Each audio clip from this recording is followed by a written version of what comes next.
So coming up on Sunday, we have a rematch of the Packers 49ers playoff game last season, where unfortunately the Packers ended their exciting run, beating the Cowboys, lost to the Niners in that divisional round of the playoffs. And now we have a rematch. I do think these two teams are in two different spots than they were last year. Looking at this 49ers team, they're sitting at 5-5. They're not really as dominant as they had been in years past. In years past, they had consistently one of the best offenses and one of the best defenses in the NFL, and they're no longer as dominant as they used to be. It's not to say they're not a competitive team. They still have a lot of the same pieces, but all in all, they're not the dominant force that they used to be. And just looking at where the Packers were this time last year, they had been, 3-6. They go in that great run near the end. Now Packers sitting at 7-3 in 2024. They definitely have some things to clean up, but I would say that what the Packers have done so far this year has been better than where they were at this time last year, which is understandable with the fact that you have Jordan Love in his second year starting, a lot of younger players with a lot more experience coming into 2024. And so starting off, I want to take a look at the 49ers defense and the 49ers offense and the Packers defense. So currently, the 49ers offense, the ninth best scoring offense in the NFL. They're averaging the same amount of points per game as the Packers at 25. They're second in yards, 398.9 per game, and second in yards per play. So they've still been a pretty productive offense overall. The one area where they struggle, very similar to the Packers, which is interesting considering the Packers and Niners have very similar offensive schemes. The 49ers this year are 26 in red zone conversion percentage, converting the red zone drives into touchdowns, which is only one spot ahead of the Packers. So both offenses have not been good in the red zone, and that's what really has held them back. They've both been really good when it comes to putting up yards a majority of the time, but they, for some reason, have been unable to really convert in the red zone, and the Niners have experienced that same sort of situation. This year, Brock Purdy, he has not been quite as productive as in years past. 13 touchdowns, 8 interceptions. He is still fourth in pass yards per game, third in yards per attempt. And there's a question as to whether or not he's going to play on Sunday. He has some kind of shoulder injury. He sat out Thursday, and there's some questions there about whether or not he's going to be available. So that will be a big factor in this one. If not, it sounds like Brandon Allen will be playing.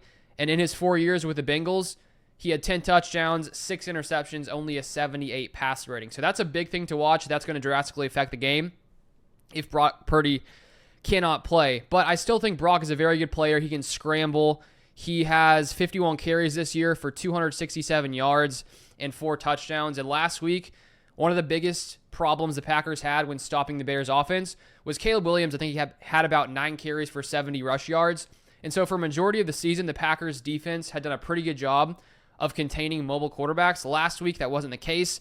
It did sound like, from some quotes from Kenny Clark, that the Packers did not expect the Bears to run Caleb Williams or for him to run as much as he did, because with his previous offensive coordinator, that was not the case. And so it could be because they may be more prepared for Brock Purdy and what he can do running. Maybe they'll be a little bit more prepared to handle that. The Niners offensive line, not great this year. 23rd in pressure percentage allowed at 37.5%. They are 9th when it comes to the fewest sacks allowed. So the offensive line hasn't really been great. And now with Christian McCaffrey back, that does add a whole different, skill set to their backfield, just because of what McCaffrey can do, running the ball, catching the ball. In 2 games that he's been back, he's only averaging 3.7 yards per carry after averaging 5.4 yards per carry last year. But I still think he's one of the best running backs in the NFL. In the past 2 games, he has 10 receptions for 95 yards. And with Brandon Ayuk going down, the question was, what other receiver is going to step up? And so far, it's been Juwan Jennings, who last week had 10 receptions for 91 yards. So the Niners still have a ton of talent offensively. Christian McCaffrey, George Kittle, Deebo Samuel, Brock Purdy. They have a lot of weapons there, and they're still a really good offense. They just struggled to convert in the red zone. And looking at the Packers' defense, this past game against the Bears, I would say it was one of their worst performances of the season. The Bears were consistently just slowly moving the ball down the field, converting third downs time and time again, converting fourth downs. And even on the last drive, when the Bears were trying to get into field goal range to win the game, the Packers defense sort of fell apart. They got into field goal range. Of course, the Packers were able to block the field goal, so that really drastically shifted things. But all in all, this season, the Packers defense has been pretty good, pretty similar overall to last year. Currently the 10th best scoring defense in the NFL. They're also 12th in yards allowed, 14th in yards per play allowed. The biggest weakness, which we have talked about a lot, is the pass rush. Currently 26th in pressure percentage in the NFL, tied for 15th in sacks. I do think Rashawn Gary has been a little bit more productive in the recent weeks, but Kenny Clark hasn't been productive. Lucas Van Ness hasn't been productive. And I think Brenton Cox, who got a lot more snaps last week, he may be the second best pass rusher on this team. We need to see more of him to really know, but so far, he's brought a little bit of life to the Packers pass rush, at least this past week. Now, looking at the Packers rush defense, they're currently 14th in rush yards allowed per game, 15th in rush yards allowed per play, so pretty much middle of the pack. And it came out yesterday from Matt Schneidman of The Athletic that Jaire actually has a torn PCL, so that is clearly a problem. So we don't know exactly how long it's going to be till he will be back. But that's a big loss for this Packers defense.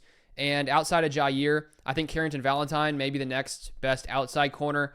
And so we'll sort of see what happens there. It's typically been, Jaire with Keyshawn Nixon on the outside, Bullard in the slot.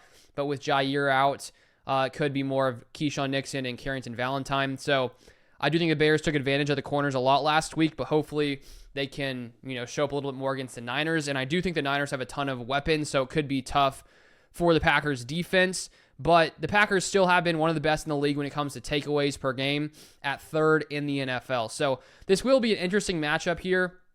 The Packers defense did not play well last week. I do think that this team is better than the Bears. So the Packers really need to show up this next game. Now moving to the other side of the ball, the Packers offense has been productive this year. 8th best scoring offense in the league, 4th in yards, 4th in yards per play. And just as I said with the Niners, the biggest weakness has been the Packers' red zone offense, where currently they are 27th in the NFL. They were 3 for 5 this past week, but Jordan Love in the red zone had 1 pick, and then another series they could not convert on 4th down. And so both the Niners and Packers can really move the ball pretty much, at will, at sort of the top ranks in the league. But when they get to the red zone, they have both been struggling, some of the worst red zone offenses in the NFL. So that's been a problem for both teams. Jordan Love, he's been very solid this year, 5th in pass yards per game, 16 touchdowns, 11 interceptions, 7th in yards per attempt. The past 3 weeks haven't been his best. I think last week he was really good outside of the 1 interception. He threw for 261 yards. But in the past 3 games, 1 touchdown to 3 interceptions. And so those previous 2 games weren't Jordan Love's best. But it does seem to me like now he's a lot healthier, and we should see a pretty much fully healthy Love against the Niners defense. So far this season, the Niners are the 17th best scoring defense, 6th best in yards allowed, and 8th in yards per play. And as I said earlier, this just isn't the same dominant unit that, the Niners have had in years past. They still have some really solid players like Warner and Bosa, but they have struggled a lot, mainly in the red zone. 23rd red zone defense, 25th third down defense. So even though they're 6th best in yards allowed, they've been really, really bad when it comes to situational football.